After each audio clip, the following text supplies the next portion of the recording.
নকল মদ তৈরির কারখানার হদিশ। তিলজলার গুদামে হানা দেয় এসটিএফ। ইবি এসটিএফ যৌথ অভিযানে ধৃত চার, উদ্ধার প্রচুর পরিমাণে নকল বিদেশি মদ। নকল মদ তৈরির কারখানার হদিশ। তিলজলার গুদামে হানা দেয় এসটিএফ। ইবি এসটিএফ এর যৌথ অভিযানে গ্রেফতার করা হয়েছে চারজনকে। উদ্ধার করা হয়েছে প্রচুর পরিমাণে নকল বিদেশি মদ। নকল মদ তৈরির কারখানার হদিশ পাওয়া গেল। তিলজলার গুদামে হানা দেয় এসটিএফ। ইবি এসটিএফ এর যৌথ অভিযানে গ্রেফতার করা হয়েছে চারজনকে। উদ্ধার হয়েছে প্রচুর পরিমাণে নকল বিদেশি মদ। তিলজলার গুদামে হানা এসটিএফ এর, নকল মদ তৈরি হচ্ছিল সেখানে। গ্রেফতার করা হয়েছে চারজনকে। উদ্ধার হয়েছে প্রচুর পরিমাণে নকল বিদেশি মদ।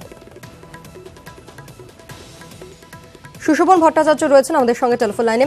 সুশোভন, কি খবর রয়েছে বিষয়ে? কিভাবে হদিশ পাওয়া গেল এই কারখানার?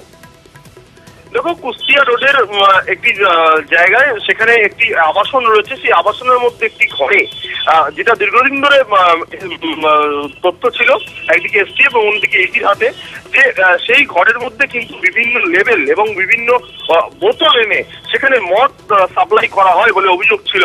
এবং নির্দিষ্ট যে দাম হওয়া উচিত সেই দামের থেকে অনেক কম দামে কিন্তু বিভিন্ন জায়গায় সাপ্লাই করা হয়। কালকে যখন এসটিএফ এবং ইবি তদন্তকারী আধিকারিকরা তারা আসেন এবং যৌথ অভিযান চালান, তখন কিন্তু তাদের প্রথমে বাধা দেওয়া হয় এবং তারপর কার্যত দরজা ভেঙে তাদের ভেতরে ঢুকতে হয় এবং চারজনকে সেখান থেকে ইতিমধ্যে গ্রেফতার করেছে। আজকে তাদের কোর্টে তোলা হবে। মূলত জানার চেষ্টা হবে যে তারা কোন কোন জায়গায় এই যে মদ তারা সাপ্লাই দিত এবং তারা এটা কিভাবে সাপ্লাই করত সেটা যেমন জানা হবে, এবং এই যে জাল কতদূর বিস্তৃত সেটাও কিন্তু তদন্তকারীরা জানার চেষ্টা করবে তাদের দৃষ্টি নিয়ে। কতদিন ধরে এখানে এইভাবে নকল মদ তৈরি করা হতো কি জানতে পারছেন তদন্তকারীরা? কতদিন ধরে এই গুদামে মদ তৈরি করা হতো, নকল মদ, কি তথ্য পাচ্ছেন তদন্তকারীরা এই বিষয়ে? দেখুন, যেটা এখন সত্যভাবে জানতে পারছি, দীর্ঘদিন ধরে কিন্তু এই কারবার চলতো এবং এই কারবারটি এমন ভাবেই চলতো যেটা একেবারে যাতে চোখের আড়ালে চালানো যায় সেটা কিন্তু কার্যত চলতো। তার কারণ একটা আবাসন, সেই আবাসনের মধ্যে একটি ঘর যেখানে প্রচুর পরিবার থাকার দরকার, সেইখানে কিন্তু এই কাজটা চলতো স্বভাবতই, যাতে কারোর নজরে না আসে এবং পুরো বিষয়টা তারা যে কাজটা করতে চায় যাতে তারা ঠিকঠাক ভাবে কাজটা করতে পারেন, যাতে কেউ তাদের ডিস্টার্বও না করেন, সেই জন্য কিন্তু তারা সেইখানে এই কাজটা করতে বলে জানা যাচ্ছে। এবং ইতিমধ্যে যারা তদন্তকারী আধিকারিকরা রয়েছেন তারা কিন্তু তাদের জিজ্ঞাসাবাদ করছেন এবং এইখান থেকে কোথায় যেত সেটাও কিন্তু জানার চেষ্টা করছেন। এবং যেই জায়গায় আবাসনে করতো সেই আবাসনটা কিন্তু একেবারেই বলা যায় যে সেই আবাসনটা কিন্তু লোকের চোখের আড়ালেই, সেখানে কিন্তু মূলত কাজবাজটা হতো। ধন্যবাদ তোমাকে।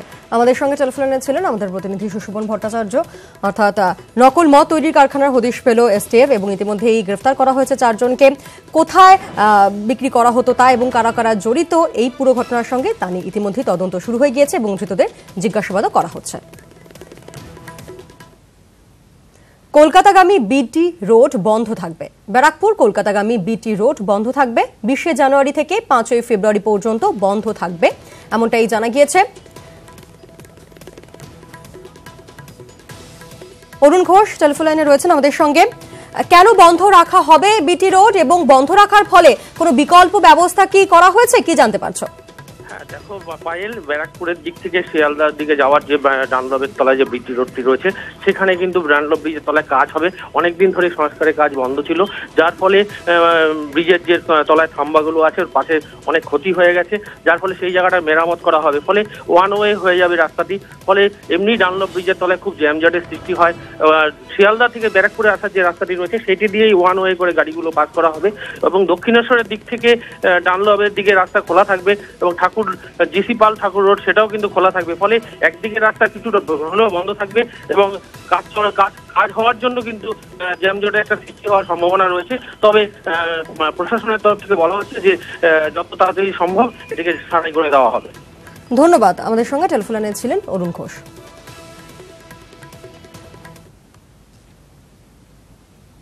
ছত্রাকের কারণে নদিয়া এবং মুর্শিদাবাদ জেলায় গম চাষ বন্ধ রাখার সিদ্ধান্ত নেয় প্রশাসন। তা বলে কি কৃষকরা মার খাবে? কৃষকদের তাই বিকল্প চাষে আগ্রহী করেছে রাজ্য সরকার।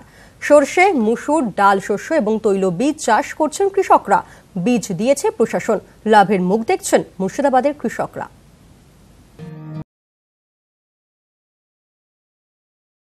মুর্শিদাবাদের ৮০,০০০ হেক্টর জমিতে গম চাষ হতো, তবে ক্ষতিকর ছত্রাক অর্থাৎ হুইট ব্লাস্টের কারণে গম চাষে নিষেধাজ্ঞা জারি করেছে প্রশাসন। মুর্শিদাবাদের সঙ্গেই নদিয়াতেও হুইট ব্লাস্টের কারণে গম চাষ বন্ধ হয়েছে। প্রশাসনের নিষেধাজ্ঞার জেরে অবশ্য চিন্তিত হননি কৃষকরা। গম চাষের বদলে বিকল্প চাষের ব্যবস্থা করেছে প্রশাসন। মসুর, সর্ষে, ভুট্টা, ডাল শস্য ও তৈলবীজের চাষ করছেন কৃষকরা। আবহাওয়া অনুকূল থাকায় বিকল্প চাষেই লাভের মুখ দেখছেন লক্ষাধিক কৃষক।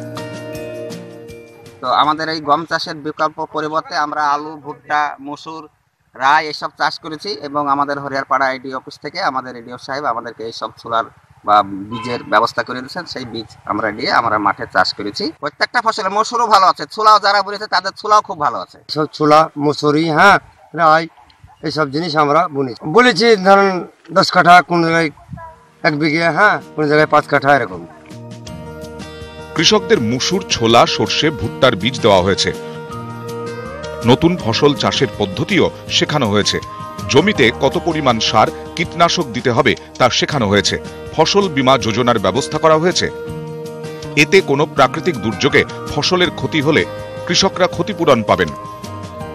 শুধুমাত্র বীজ নয়, কৃষকদের হাতে কিন্তু আমরা বিষশোধক, জীবাণু সার এবং কীটনাশক, রোগনাশক এগুলো আমরা বিনামূল্যে তুলে দিচ্ছি। পশ্চিমবঙ্গ সরকারই নিজেই বহন করবেন, চাষিদের কোনো প্রিমিয়াম লাগবে না, আলু এবং আখ ছাড়া।